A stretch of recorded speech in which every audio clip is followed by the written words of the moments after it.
My name is Ella, and this is the story that changed my life forever. After 5 years of marriage to Churchill, the only thing missing in our home was a child. We tried everything, different medications, injections, fasting, and midnight prayers. And when nothing worked, our doctor finally suggested surrogacy. The word felt like hope and pain mixed together, but we held on to it. We traveled to Mama's house in Enugu to tell her. Before I could finish explaining, my younger sister Sophie stepped out of the kitchen with so much innocence on her face and said, "Ella, I will carry the baby for you." Tears rolled down my cheeks. Churchill hugged her, thanking her over and over. Mama hesitated at first, but eventually agreed, with one condition: no secrets, everything must be open. She warned us, but we did not understand the weight of her words. The embryo transfer worked. When the test showed positive, we all rejoiced. I followed Sophie to every appointment and cared for her like she was carrying my own heartbeat. But slowly, little things began to bother me. Things like late-night messages on Churchill's phone, secret smiles between him and Sophie, and gossips from neighbors claiming they saw them together at odd hours. I forced myself to ignore it. I told myself my joy was bigger than my suspicion, but I was wrong. One day, Sophie forgot her phone in my house. It kept buzzing non-stop. When I picked it to silence it, a message popped open. It was Churchill. He texted, "My heart, have you eaten? Don't stress yourself." My heart? To my sister? As I stood there in shock, another message came in. "We must tell Ella soon. We can't hide this forever." My knees almost gave way. I confronted Sophie immediately. She broke down, crying, telling me everything. It started before the surrogacy. It was supposed to end. They didn't plan for it to go this far. Churchill came in while she was confessing and, to my surprise, he didn't deny anything. He said they were weak but insisted the child was still mine. His words sliced through me like a knife. Mama arrived with anger, disappointment, and heartbreak all over her face. She sent Churchill away immediately and took both of us home. At Mama's house, everything fell apart. Some people told me to forgive for the sake of the baby. Others told me to hide the scandal, but my heart could no longer pretend. That night, I wrote a letter ending my marriage. I wrote another one to the unborn child, promising to love her even if everything around me was broken. But life wasn't done with me yet. In the middle of the night, Sophie screamed. She was bleeding heavily. We rushed her to the hospital. The doctor said it was placenta previa.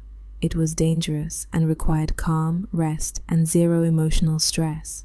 But how do you find peace in the middle of betrayal?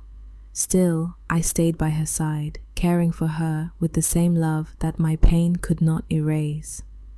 One rainy evening, she started bleeding again. At the hospital, Churchill suddenly appeared with legal documents asking me to sign for the child's sake, saying it would help with custody and medical decisions.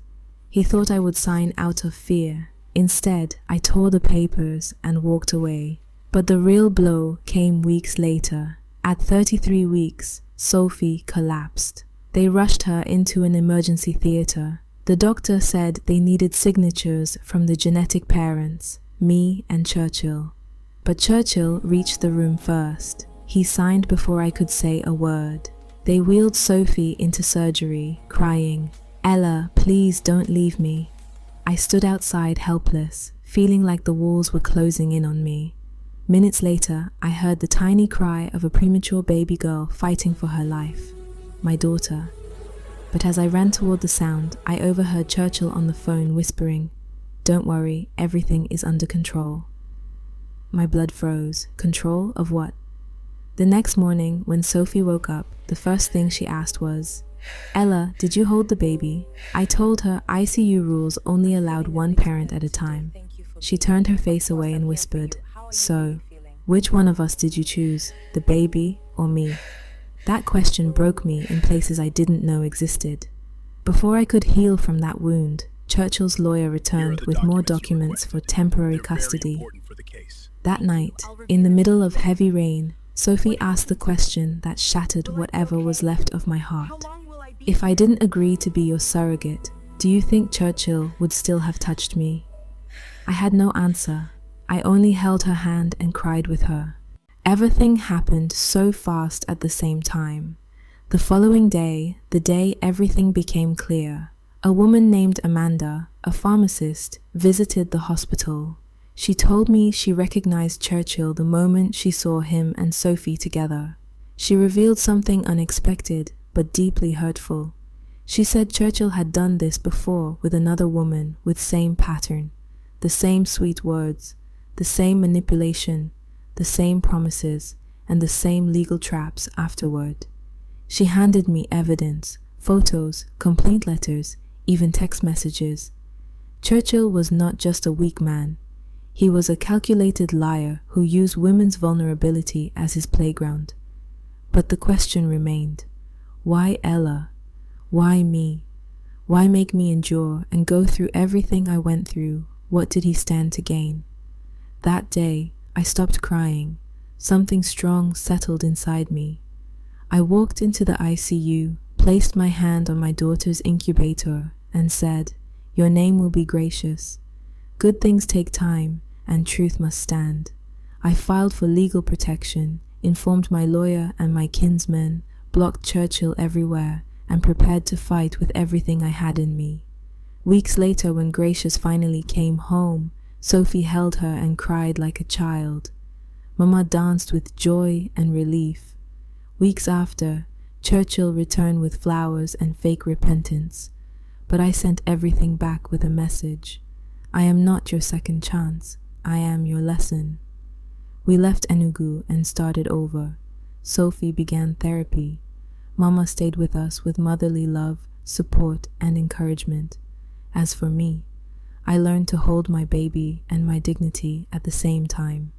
On Gracious's first birthday, I carried her with joy. I realized something powerful. I didn't just survive, I rose. And I became a woman who understood that betrayal doesn't end the brave. It weakens you to strengthen you. It reveals your hidden strength and motives. This is not just a story about surrogacy. It is a story about trust, betrayal, recovery, and strength. I didn't just become a mother.